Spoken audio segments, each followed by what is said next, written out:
Well, good to be with you all. Thank you for coming this morning. I haven't written a book on the subject, but my life has entwined a lot of places and events, part of this story, ever since. And I'll give you insight into that in just a bit. This is a picture of the Trinity test itself, first nuclear bomb ever exploded in history. Below it is a picture from Mesa Verde. This is the Cliff House, Colorado.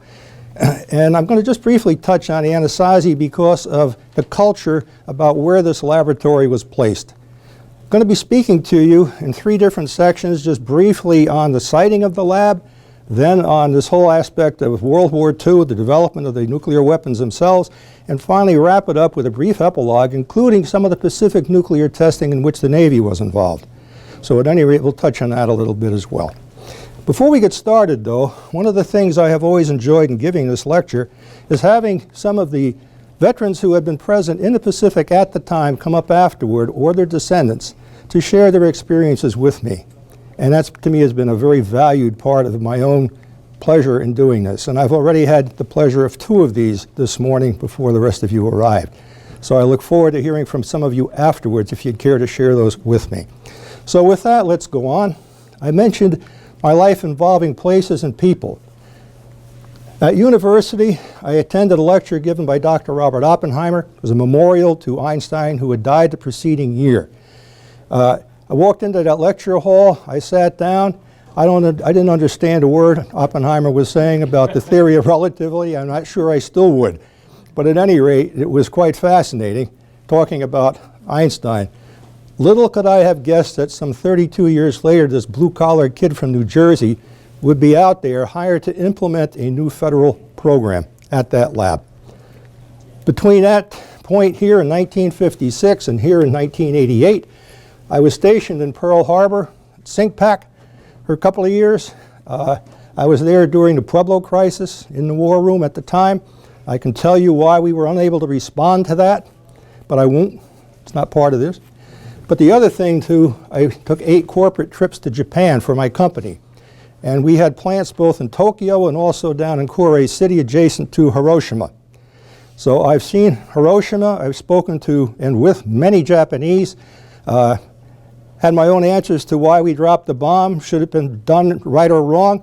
Some of you might have seen a letter to the editor I wrote on August 21st in the Providence Journal that said, A-bomb, right or wrong? My opinion, decidedly right. And if you have questions, I'll share my thoughts on that with you. So at any rate, let's go on. Where was the lab sited?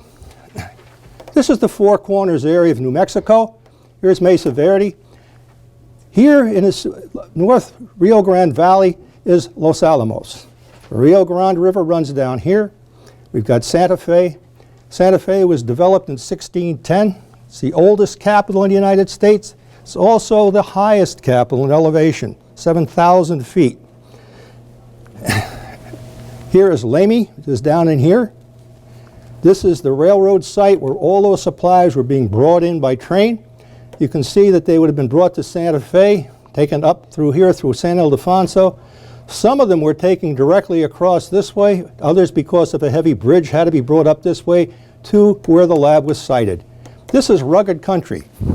Quite rugged country. Valleys, hills, etc. All right.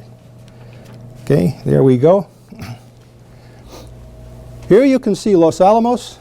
It's on what is called the Pajarito Plateau. You've got the Rio Grande down along here. It's about 400-foot high cliffs.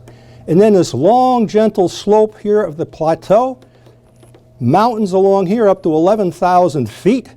And here is the largest volcanic caldera in the world, the Valle Grande Caldera. The reason I show you this slide is because, from what I was given to understand, in World War II, we had battleships that would fire shells weighing as much as a Volkswagen, and they could fire them roughly 28 miles. At the time, that was probably one of the most successful and powerful munitions that we had. Get this, this volcano back in its day was taller than Everest. When it blew, roughly 1 million years ago, rocks the size of cars landed in Kansas 300 miles away. Think about that, the force it took. It was the second most powerful geologic eruption in the course of world history. So with that possibly in mind, we were about to create the most powerful weapon known to mankind. And look where we put it. Okay? In addition, this was a weapons site long before that, because the Indians used to come into this area. They settled along this plateau, 20 to 30,000 of them, and they would take obsidian from the lava flow to make spear points and knives, flesh scrapers, and things like that. So it was a weapons site very early on. All right. To give you a sense of that country, here is the top of the plateau, Pajarito Plateau, those mountains behind which is that caldera. This is called Frijoles Canyon. How many of you have been to Los Alamos or out in that region? A couple of you. How many of you have served in the Pacific at the time of this war? A couple of you. All right. How many of you have been out there at all? Many of you, I'm sure. How many of you are descendants of those who were in the Pacific at that time? A few of you. All right. Just trying to get a sense of, what you are and where you know from. At any rate, there were Indian pueblos built along this cliff, and they would have looked like this. Standing on top, looking down, here is the pueblo. You can see the different rooms. It would have been completely surrounded by a high wall. It was defense against marauding Indians. So that was one of the types of dwellings they had. They also farmed on top of the plateau, and here is another small series of buildings for one of the dwellings up there. Just to give you a little bit of a sense of that region. As I said, there were as many as 30,000 Indians living along this plateau at the time. Back around 1100, they moved out again, and they went to the pueblos where they are located now. So that's an introduction to the site, the power of the volcanic explosion, and the weapon that we were going to create. So I'm going to set this now in the Pacific Theater.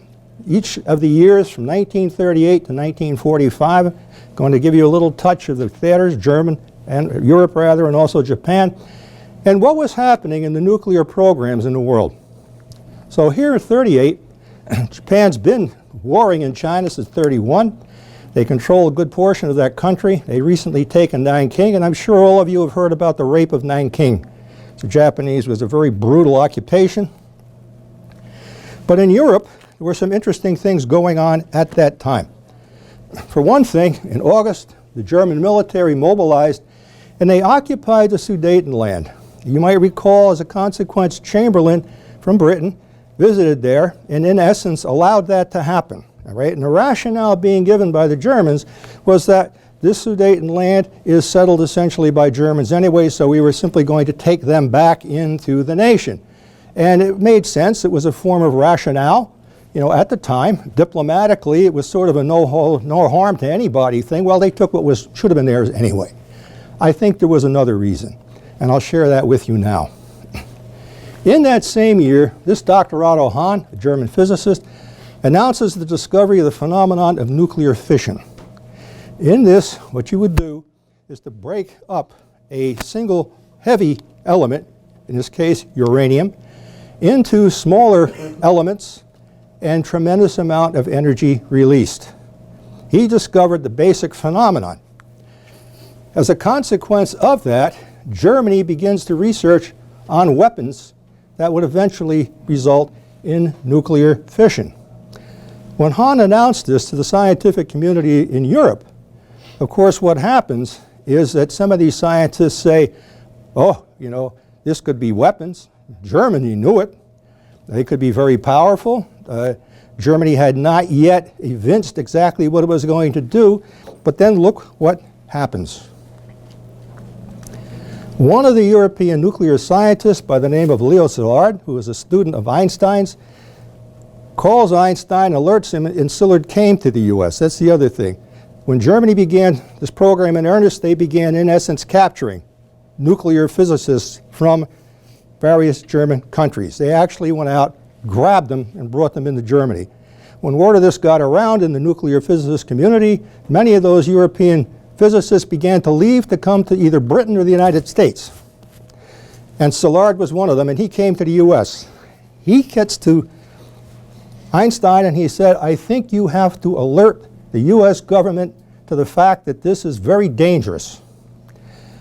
And Einstein did. Now at the time, back here in 1939, Einstein was at the Institute for Advanced Studies in Princeton. FDR does write that letter to Roosevelt in August 2nd, 1939. Look at that date. Look at that date. And here he tells him, Szilard leads me to know that this element, uranium, may be turned into an important source of energy. Could be used to create powerful new weapons. I think you might want, you don't tell the president what to do, you suggest. You might think it desirable to have some permanent contact made amongst your scientists. And finally, I understand Germany stopped the sale of uranium from the Czechoslovakian mines. Do you know where those mines were? In Sudetenland.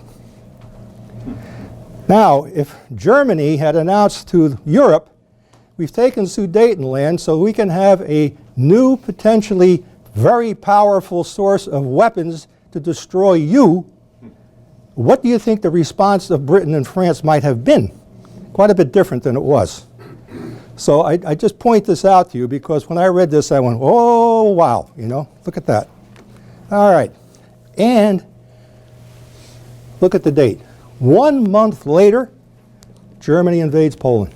1 month after Einstein writes his letter to FDR, Germany invades Poland.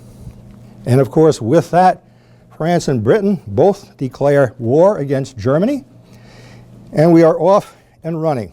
Now, the term blitzkrieg means lightning. You've often heard of the Germans referred to as Huns. Okay? I'm half Hungarian. I'm part Hun. That's an insult to both peoples. Okay. The Asians were, the Huns were distinctly Asians, the Germans were not. But the reason the British and the French gave them this title was because of the speed and the power with which the Huns had attacked way back in the 5th century AD. We're talking 1,500 years before. It was not forgotten. And they likened it to those attacks. So when we talk about events and people and thoughts and how the history has influenced the present, cultures don't forget. The Russians have never forgotten the Mongol invasions, have they? To this day. And here you see it too. All right. War is declared.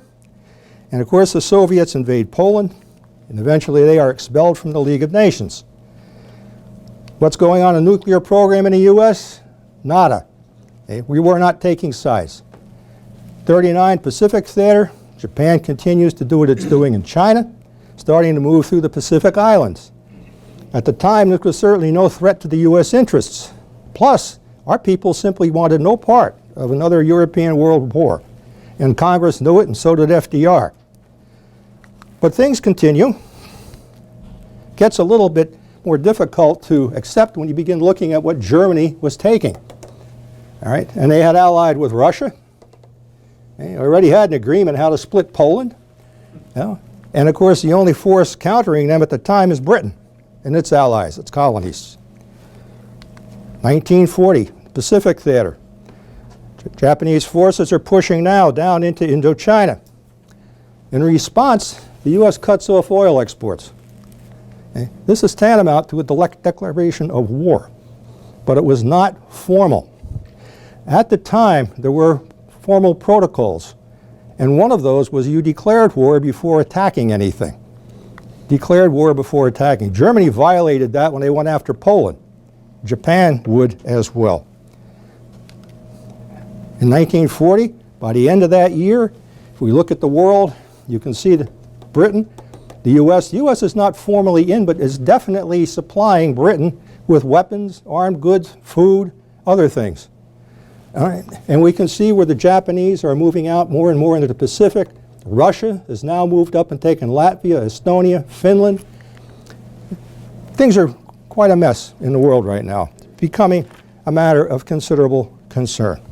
Still, the U.S. is not involved, but we're supplying our allies, in essence. We have definite sympathies in this. It's known both to the Germans and the Japanese. All right, so finally now in 1941, Japan threatens the British colonies, but December 7th, the day that will live on in our cultural memory forever, as will 9/11, they attack Pearl Harbor. And with that, the war is on. Now, when I was in the military, I served at SINCPAC, but I was stationed and based up in Schofield Barracks, right up in the middle of the island. And the Japanese planes, when they came in, came through Kolikoli Pass, which is on the west side of Schofield Barracks. It's a big dent in the I think it's the Waianae Mountains, or Koalas, I can't remember which one, doesn't matter. But they came right over Schofield, and they destroyed all the fighter planes on Hickam Airfield, which was right across the street from Schofield. And from there, they just continued right straight down into Pearl Harbor. It probably took them a minute to get there, not much more than that, and proceeded to, of course, bomb Pearl Harbor. And within days of that time, they invade Burma, Borneo, Philippines, Hong Kong, Guam, Wake Island. Look at how they expanded out into the Pacific. At this point, America has to respond, and we did. We did. Finally, we declare war. FDR declared it a day of infamy for the simple reason that by virtue of what he referred to as a sneak attack, it was infamy, because the Japanese had a peace delegation in Washington at the time, negotiating with us for a peace in the Pacific Theater, and then they pull this stunt. Now, this is one of the rationales I could use against those Japanese militarists I encountered in Japan on occasion. You know, who started this? Who started? We finished it, but we didn't start it. You did. And of course, just a few days later, we declared war on Germany. Okay. And Germany invaded Russia. So here Germany chooses, at that point in 1941, to divide its forces. This was a very bad decision. It was a bad decision throughout the course of history, and it occurred in more than one great civilization, too. Huns made that big mistake back in the 5th century. I'll go into that at another time, not now. Anyway, so where we go from there? Finally, yes? Germany declared war on the U.S. first. Yes, they did. Thank you. Yeah, I had to cut this a little short because this is a 2-hour lecture. Yeah, I don't want to lose you after 45 minutes. Yeah. So I can't cover it all. Anything I don't cover, you're welcome to pick up in Q&A. I'd be delighted to stay as long as you like to pick up on some of these points. But at any rate, finally, in 1941, FDR does begin the formal organization of the nuclear weapons program in this country. And he orders that this Office of Scientific Research and Development come together to organize all the uranium fission research in the U.S. to achieve a nuclear chain reaction. Okay? And to do this as quickly as possible. Now, at the same time, it sets up a commission, both of military and university leaders. What's interesting is that this guy, Oppenheimer, from the University of California, Berkeley, a theoretical nuclear physicist, had already been organizing many of the conferences of the university nuclear physicists in the country for a period of about 2 years. So the scientists had informally been meeting for all this time. They were preparing to gather and know as much as they could. But in addition, the key here is Groves. General Leslie Groves, Army, West Point graduate, actually was an MIT graduate. He was an engineer. He is the guy who designed and oversaw a building of the Pentagon. And after that effort, FDR appoints him to head the military portion of this effort. And in actuality, he was really over Oppenheimer, although they learned to cooperate together. Finally, the U.S. nuclear program is launched. 1942, Germans and the Axis countries continue to advance. Germans are pushing now into the Soviet Union. All right. It's not looking particularly great. Japan, they're continuing to extend their empire now down through the Dutch East Indies into some of the British colonies and pushing into Australia and heading for New Zealand and Australia. But they weren't there yet, nor did we want to see them get there. At the same time in 42, Groves was appointed to head that nuclear program. I mentioned that before. Over both civilian and the atomics and the military side of it, Oppenheimer is now formally chosen to head the development of the atomic bomb. And the two of them come together, and interestingly, although being such unlikely people, they both developed a very healthy respect for one another. You know, why? Because they were both high A males. Very different fields, but they came to respect that. They were both decisive, they were both charismatic, they were leaders. They developed a very, very good working relationship. But they had to choose a place where to put this facility that was going to develop the bomb. And they were looking for a place that had met a couple criteria. It had to be far from any population centers, still needed access to transportation centers so they could get supplies to it, and it had to be a place where the security could be pretty strong around it. Oppenheimer says, well, I know of a place out in New Mexico. When I was a boy, I was sent there. It was called the Ranch School. It was up in the middle of nowhere on the Pajarito Plateau. He was there for a few years. It was a place where the wealthy sent their young boys to make men out of them. These kids lived in tents the year round. They had a lot of hiking, a lot of camping. I can't help but think that they also knew something about the geology of that region. They knew that they were on a volcano. And it might be, I don't know, I've never read this, that he said, well, if it could withstand a volcanic explosion, and we don't know what forces of nature we're about to release, this might not be a bad place to put it either. And it did meet the other criteria. So, in November of 1942, we finally decide to take that site. The government does, claims it, and they begin construction of that lab at the very end of 1942. Watch what happens in the short span between then and the middle of 1945. Okay? 1943, in Europe, the German and Italian troops surrender in North Africa. Any of you ever wondered why the Germans kept going to Africa? In part, yeah. Another good reason, too, though. Going back to the Roman Empire, when the German barbarians brought the collapse of the Roman Empire, we all have thought, and I did too, that they came south from Germany, right? And they deposed the emperor and they took over that empire coming down from the north. No. From the south. They came from Africa. It was a tribe called the Vandals. And the Vandals controlled North Africa from the Nile Valley to Tunis. They had come into that area in the early 5th century. And they controlled it. They controlled the whole Western Mediterranean with a navy. And the Nile Valley, Sicily, and North Africa were the three great granaries of the Roman Empire.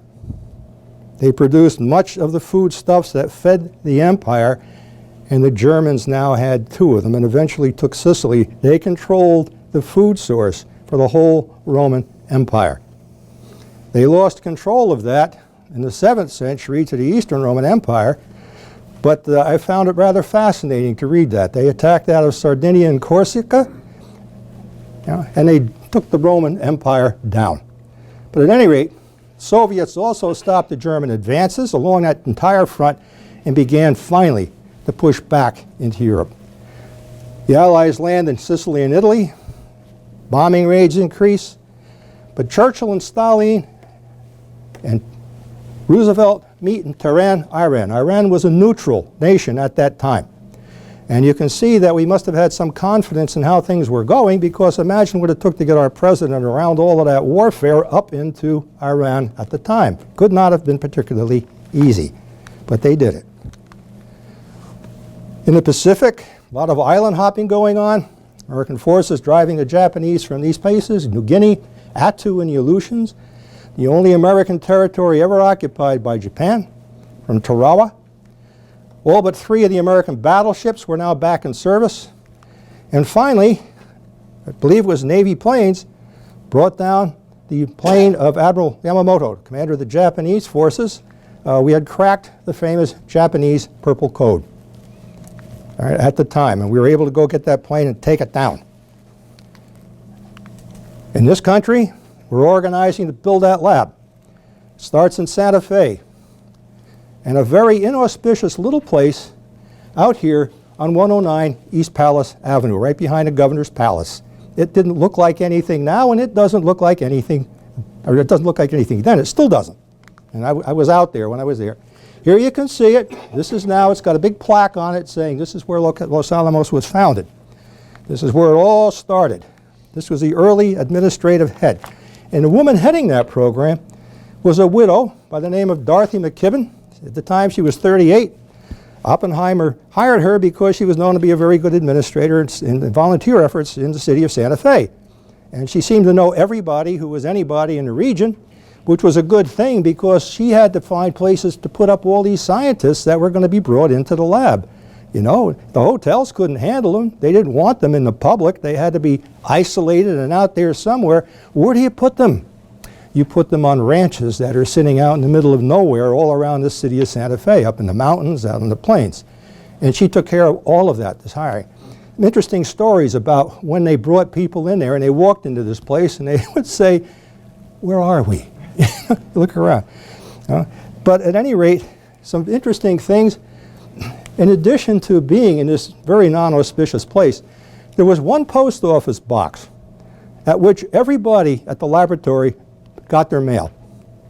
Everybody. Box 1663. And Sears Roebuck complained after the second Christmas at Los Alamos because they had sent over 400 catalogs to box 1663, and they said, we refuse. What have you got out there? How big is that box? We're not sending any more. Also, to hide the identity of the scientists being hired at the time, all of them were employees of the University of California, not the Department of Energy. And this was to in essence, hide what our effort was to do. And that's still the case today. That's where my pension is from, is University of California. So at any rate, it's kind of an interesting side story there on that thing. But to give you a little bit of a sense, again, of the lab, how you get there, you would drive out of town. This is the old Ottawee Bridge.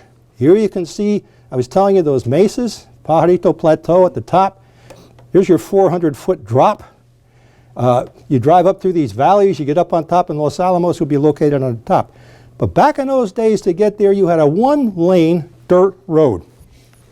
And going up these various plateaus to get up there, you had switchbacks.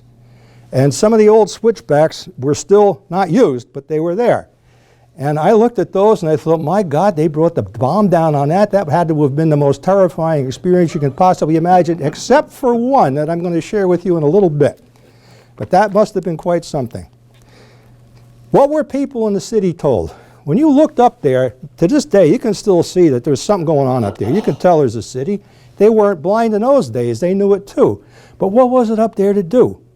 Well, it was up there to create new powerful explosives for artillery shells.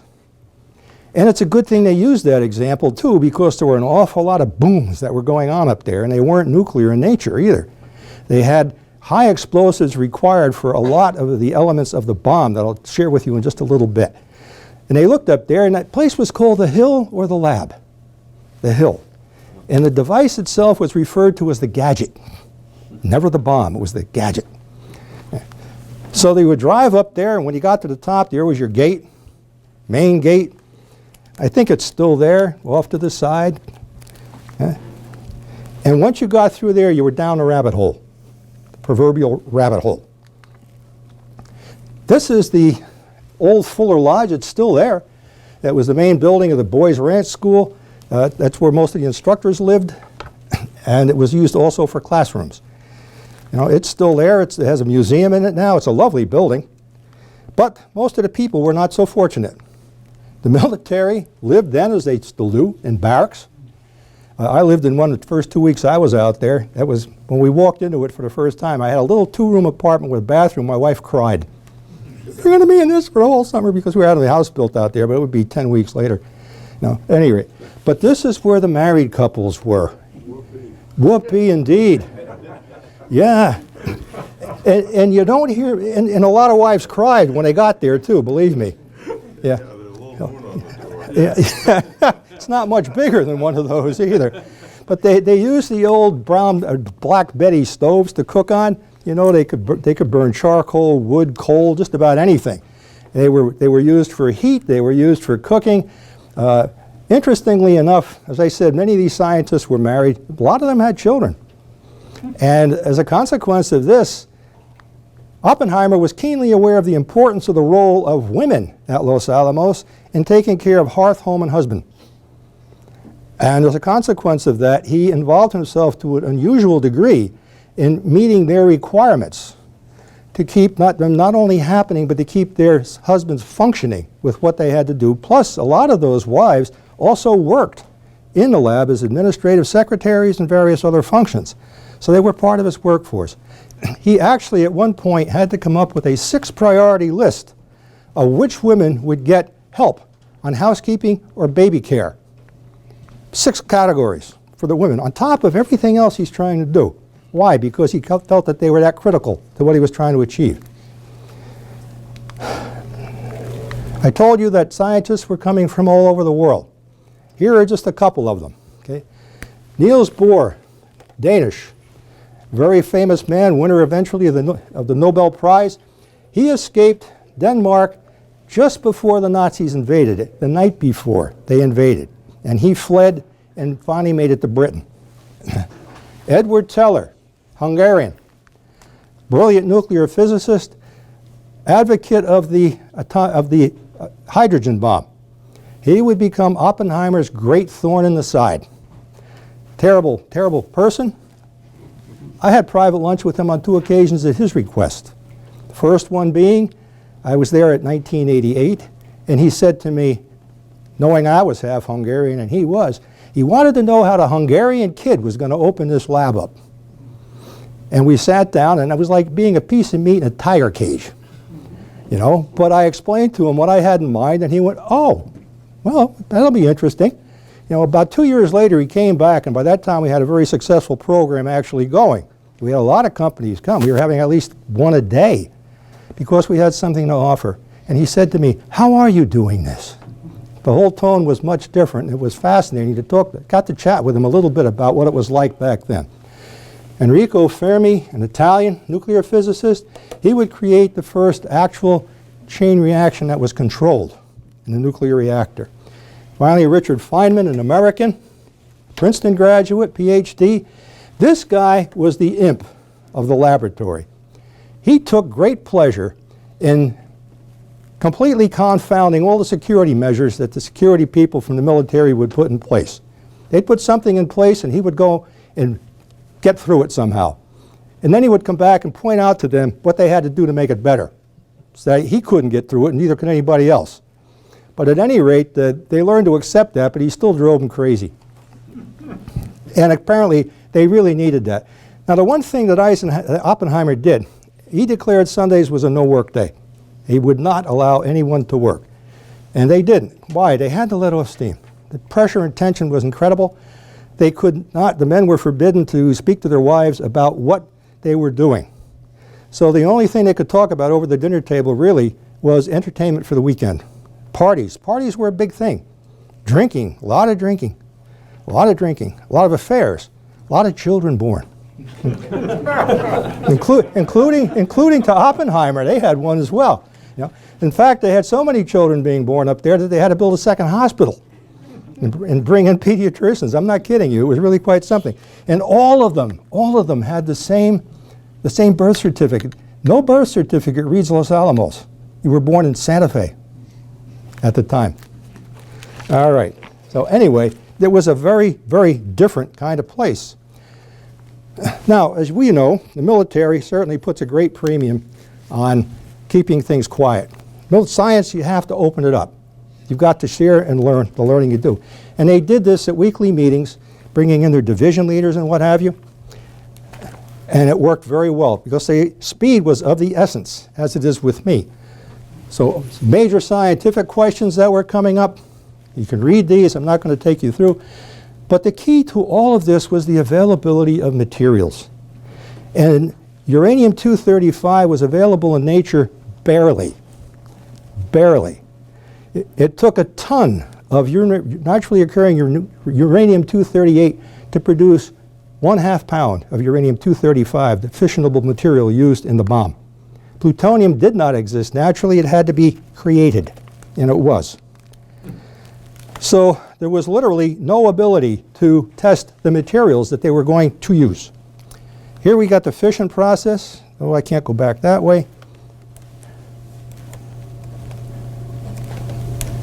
Don't want to go back. Anyway, it doesn't matter. What was the design of the bomb? Design of the bomb was what they called a gun-triggered fission. You took a bullet of uranium-235 on one end. You had a sphere with a hollow in it on the other end. You had explosives that blew that thing down into the other sphere. And because of the impact, it freed up neutrons that caused this fission explosion. Gave rise to it. So when they were listening to all of these booms from explosives, it was because they were testing these charges that were going to be propelling this type of shot, right? But keep in mind, it has to be controlled, because what you don't want this thing to do is to blow the whole bomb apart. You know? So this was very tricky design in terms of material, etc. All right, this is what the lab looked like then at the time. Here you got your plateaus. Here is the lab over here. The town is on this side of this canyon. Here's your caldera. There are the mountains. Very rugged place. D-Day. Allies take Athens and Rome. D-Day comes. Biggest amphibious operation. We enter Paris. December comes the Battle of the Bulge. Pacific Theater. Our troops are taking most of these bases. Landing on Leyte.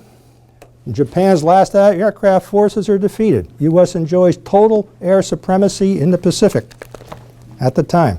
The program in this country, Manhattan Project, is enormous. Involves some 30 different organizations. Groves is running the whole program. Los Alamos is but one of them, but it's the critical one because everything is brought together there. Key program still issues how to release the energy at just the right time. Oak Ridge says we can't produce enough for but one bomb. You're only going to be able to make one bomb at the time. Okay. But Oppenheimer decides then to focus on the plutonium bomb. We could make plenty of them. And Groves finally says, no, I want a uranium bomb too. And with this, suddenly Oppenheimer has to hire another 1,000 people to get them up there to focus on these two different bomb designs because the plutonium bomb was so very, very different. I won't go into this, but it's the fusion process that Teller said.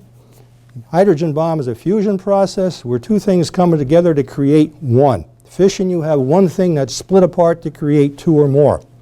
Very different, but both of them depend on neutrons, how they're used and how they generate. At the lab, you do have a unique culture, as you might guess, where the military and the civilian are separated. The decided class system sets up. Your status in the lab pretty much determined your standing in the community. Still is that way, I can tell you that. The lab work dominated everything, and nobody retires from that lab. They retire, they come back and they're emeritus, and they keep right on going. And they live up on that mesa to this day. They prefer to stay up there. 45 big events that year. Chronologically, in January, we defeat the Germans at the Battle of the Bulge, and the Soviets take Warsaw. In February, it's the great meeting at Yalta with Roosevelt, Churchill, and Stalin. They decide how we're going to break up Germany. You know, what Poland's going to get out of it. The division of Berlin into 4 parts. The fact they're going to require unconditional surrender from Germany. In March, the U.S. troops cross the Rhine. Mussolini's killed. The Soviets take Vienna. And in April, Hitler commits suicide. Big thing. FDR dies shortly thereafter. Amazing. And when he does, Truman becomes president, only to find out that then that we have this project with this enormous scientific effort going on that he was completely unaware of. Look at the date. April. When is the bomb dropped? August. Look at the decisions he was forced to make, coming from a position of absolute ignorance. I mean, what he had to do, in my opinion, is absolutely awesome. In May, Germany surrenders. They do meet the unconditional thing. And with this, many of the scientists on that project at Los Alamos said, you know, we hired on in order to defeat Germany. They've surrendered. You know, why do we have to keep doing this? And Oppenheimer had to get them to agree. He said, you took an oath, and that's one of the things I wanted to mention to you too. How do you unite a group of diverse scientists from many countries into one program? They weren't going to sign anything. What did he do? He made them take an oath on their profession as scientists that they would see this project through to its end. They took an oath, and they met that oath. And he reminded them of that. You promised that you would do this. You took an oath. I am holding you to it. We are not done. But the emphasis shifts now to Japan. And here in July 17th to August 2nd, Potsdam Conference now in Belgium. Instead of having Roosevelt present, you've got Truman. And he's there meeting with these big leaders who have been involved since the very beginning. Here's the new man on the block. But he has to face them. But he has an ace in the hole. He's waiting. He's waiting. In the Pacific, you know, taking Okinawa, Iwo Jima, liberate Manila. We demand Japan's unconditional surrender, and Japan refuses. Here's something most civilians do not realize is the preparations for an immense invasion of Japan. Okay, the U.S., Britain, and the Allies were prepared to invade in November, first week in November, with 1.5 million men, and prepared to take 1/3 of them in dead and wounded. Think about that. They estimated that somewhere between 5 and 10 million Japanese would die in the process. But in addition to this, what's not known is that roughly 10,000 Japanese a day, civilians, on the Japanese islands were dying of starvation or sickness. So when people say, you know, should we have dropped the bomb? And you try to tell them, you use the rationale of, you know, well, if we didn't invade, it would spare them. And they go, no, tell them about this other cost. 10,000 people a day, and you extend it from August to November. That's 90 days. 900,000 plus 5 to 10 million. You know, yes, it might have been a horrible thing, but wasn't it wiser to, in essence, drop that bomb? More merciful in its creed? Oh, it was shock and awe in a big way. But at any rate, most people are unaware of that. Occasionally, I'll have Americans also challenge why we did that. And I'll ask them, do you have any relatives who fought there at the time, or are you the descendant of one? And some of them will say yes. And I said, do you realize that you might not be here? No? Think about that. If your father or whatever had not survived that, you would not be here. And they start thinking a little bit. Okay? At any rate, the U.S. begins final production of that bomb. We set up to have the Trinity test. Some scientists, again, wanted a great big demonstration. You know, but it was argued against because Oppenheimer says, well, what if the Japanese look, well, they're going to think it's a big boom. You can do that with munitions. You don't have to have something like a nuclear thing. This, at any rate, is the little boy weapon, life size, real size.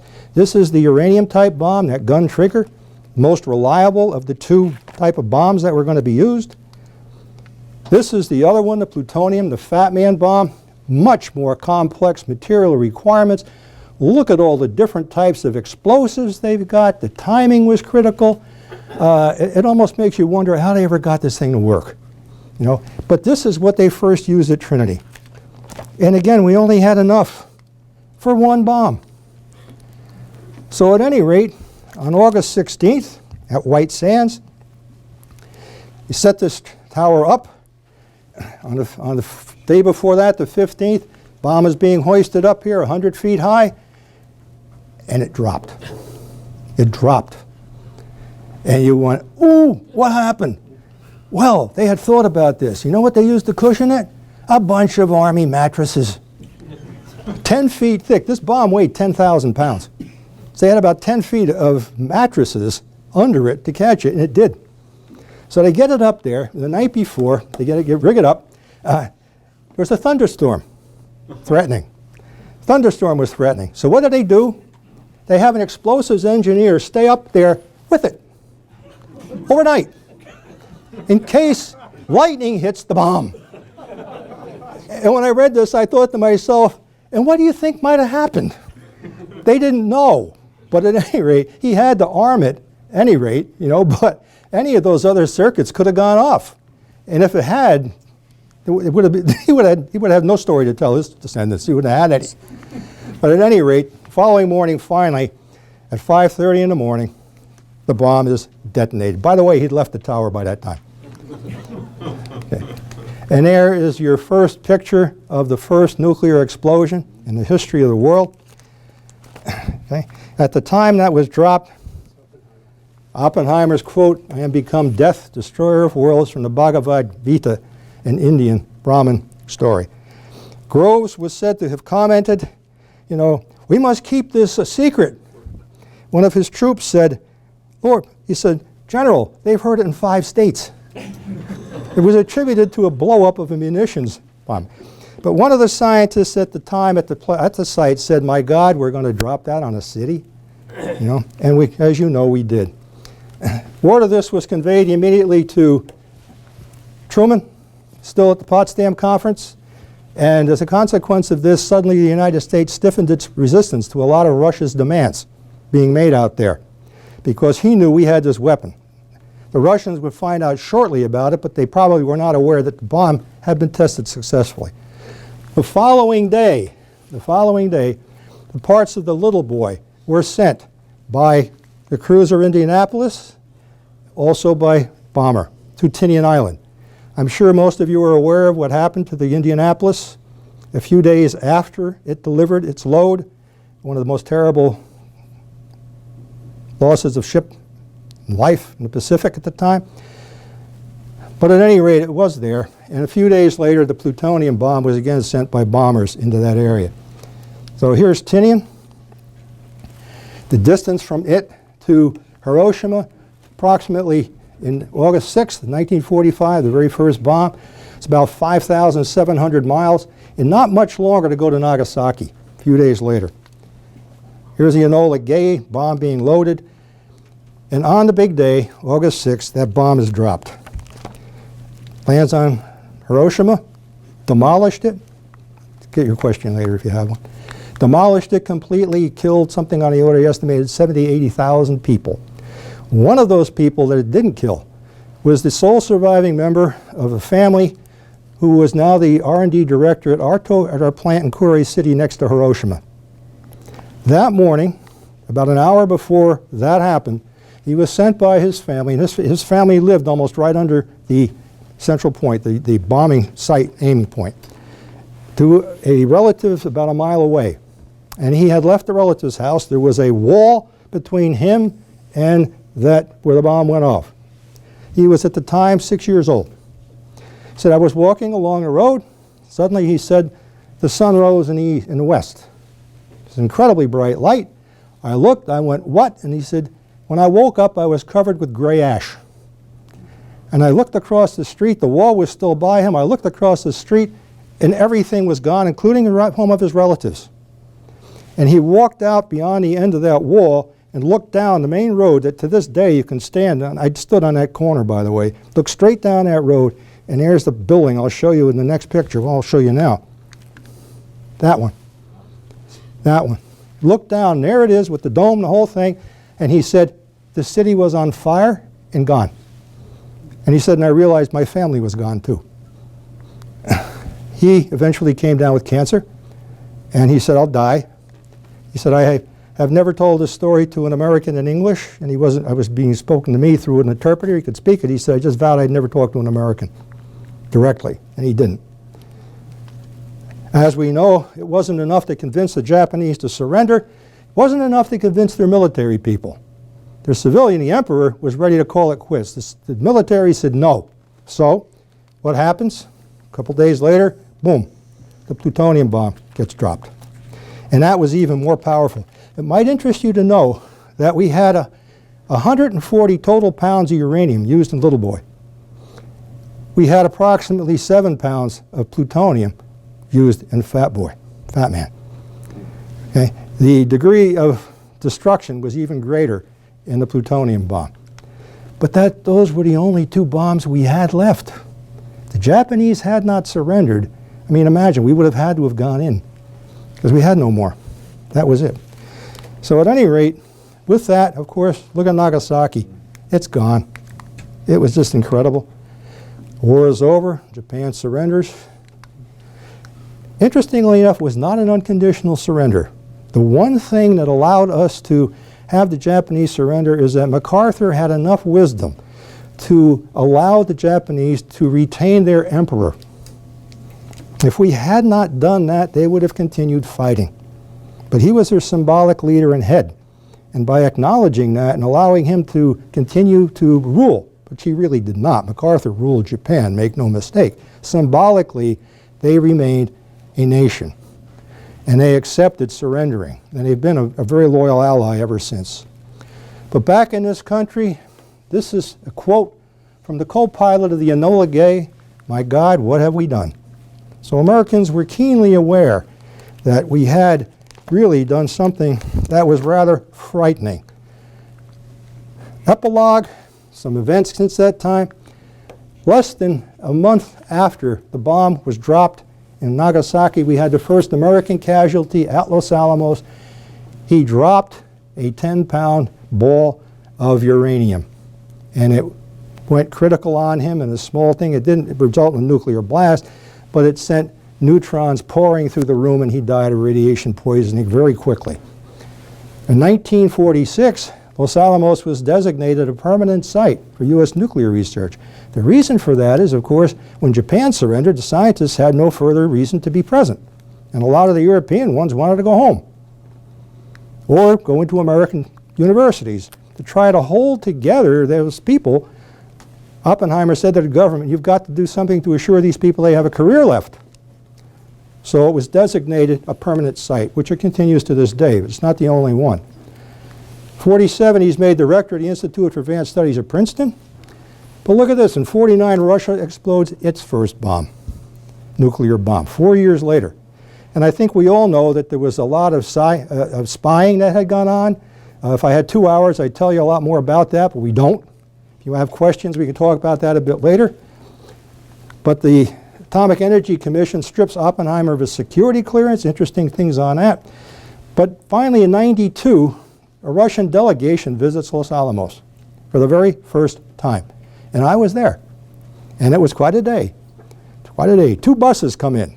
Now, Americans had visited the Russians' nuclear research facility first. Our director, Dr. Sigmund Hecker, had gone there, and he invited them to come. And they had 2 buses, we had a band, we had our 2 senators and our 3 representatives and our governor, and everybody was there, and there must have been at least 1,000 people from Los Alamos, myself included. It was a big day. It was a beautiful day. And those scientists got off of that bus and they were, "I can't believe I'm here," you know. But by that time, the lab, much of the lab was about as open as a college campus. About 60% of it was like a university. You could walk around. We could bring company people there. We could tour them through. I did that, you know. And now it's kind of closed back up because of the Wen-Ho Lee case that you possibly read about. Yeah, security's gotten a lot tighter. But at any rate, I was asked by John to give you a little preview of the Navy's role in this. And I did. I've got some 6 slides, run through them quickly. But in this period between 1946 and 58 in the Marshall Islands, we conducted some 67 nuclear tests, and the Navy was a very big and important part of that. The objectives, of course, they wanted to find out what would happen both by air and underwater explosions. Okay? They were using initially some Hiroshima type and thermonuclear hydrogen bombs. They wanted to test some new nuclear materials, one of them called dry lithium bombs, new designs, higher yield weapons and delivery systems, you know, out of submarines, missile bombs, finally radioactive fallout on the ships on land, and Navy personnel. Oftentimes the latter was not thought about until some of them were dying and contracted it. And I know of one individual in this room whose father eventually contracted cancer, and I'm sure he was not the only one either. A lot more of you were affected by that. But at any rate, that was quite a big deal. Conducted, here's Hawaii. Test work was in the South and West Pacific. This is the Baker underwater test, 1946. This is the first series of 2 bombs. First one was Able, an airburst bomb. This was about 500 feet above the water. These are part of the 90 ships that were all told used in these things because we wanted to find out what would happen to ships. You know, we knew what would do on land. What would happen on the ships? Look at this. This column of water would go on to become a mile wide. Okay? It rose high into the atmosphere. They said there was a mist extending out that was moving at 60 miles an hour. And they said it just destroyed everything in its path, including some battleships. Is that the Marianas we're looking at? This is still all in the Marshalls. The Marshalls, okay. Yeah, okay. And here you have a number of, you can see the various and sundry ships, but it was an incredible explosion, and this was not one of the biggest ones either, I might add. 1952, the Ivy King series.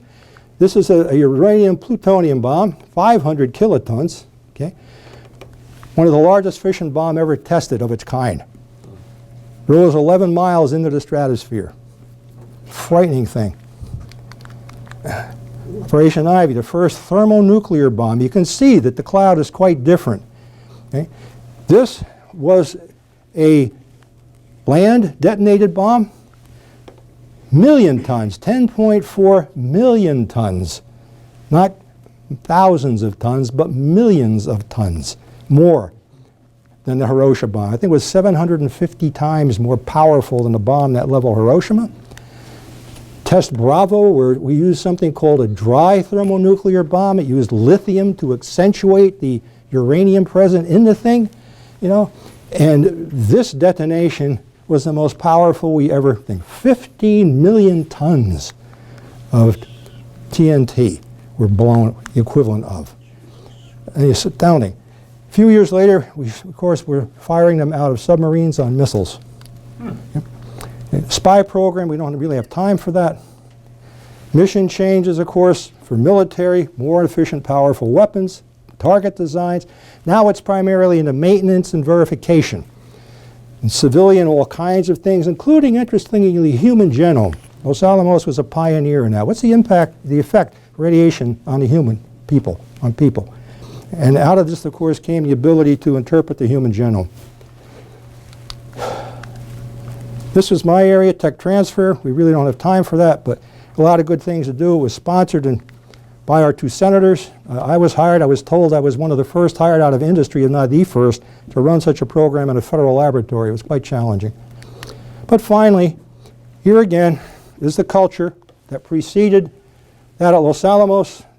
Indians also bored caves into the soft tuff of those areas. That culture lasted 150 years. This one is now 70 years.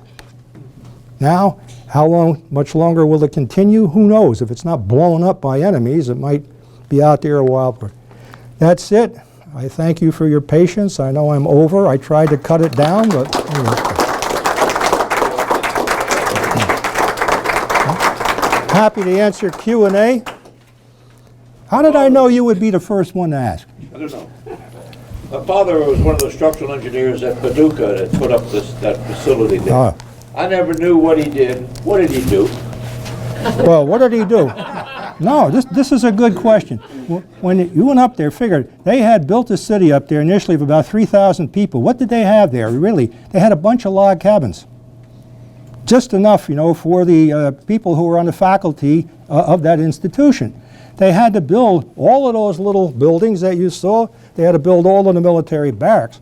They had to build something to supply water. They needed a source of electricity. They had to bring in heat materials. They had to erect a fence. They had to erect a lab. They had to bring up and install equipment. It was an amazing thing, and they did it, if you think about it, in approximately 6 months, most of it. Is that right? Yeah. I mean, when you think of the effort that was going, how do you hide that? You know, and it's all coming through Santa Fe, which is a sleepy little village at the time, coming through this little jerkwater depot down in Lamy, you know, and these guys have to be going, what the hell are they doing up there? And then, of course, you got all this boom, boom, boom going on. And anyway, I think what they were able to do is astounding. You asked. That's the greatest answer. Thank you. Thank you. That's right. Are you familiar with the TV series called Manhattan? I've heard about it. I haven't seen it yet. I was wondering if it's any degree accurate, but it's a multi-part, starting its next season, I guess, all about the Los Alamos land. I'm gonna, what station is that on, by the way, channel? It's on USA, maybe USA Network, one of the cable all right, okay. Maybe that's probably why I haven't seen it listed in the Providence Journal. The one I sent you a review on. Okay. The Wall Street Journal kind of panned it. I've never seen it. Yeah. There's certainly a lot of myth out about that, and a lot of misinformation, too. I've read some stuff that goes, say what, and others? Yes. I was on board a Jeep carrier in Hunters Point Naval Shipyard in 1948. And the destructive force on that ship, the Jeep carriers were a merchant ship with the landing deck. It blew all the steel out under it. It took the corners of the flight deck and bent them up. Oh, And of course, as I mentioned earlier, would that have been still radioactive? oh yeah. That's one of the things that came out of it, is that the degree of radioactivity that the ships experienced was such that it made them unusable. I think the Navy had been hoping that if one of their ships had been anywhere near one of these explosions, and they would have been able to clean it up and reuse it. And when you think of it, how do you find that out? You send men on board to do it. Okay, and when you do that, you have exposed them to considerable amounts of radiation, and probably this is where many of them contracted radiation sickness and eventually died. One of my friends died at age 35. Yeah. He was with me. Yeah, I'm not surprised. Actually, John Kennedy's father died of cancer. I'm not sure at what point, but he told me about that. Hey, other questions? Thank you all.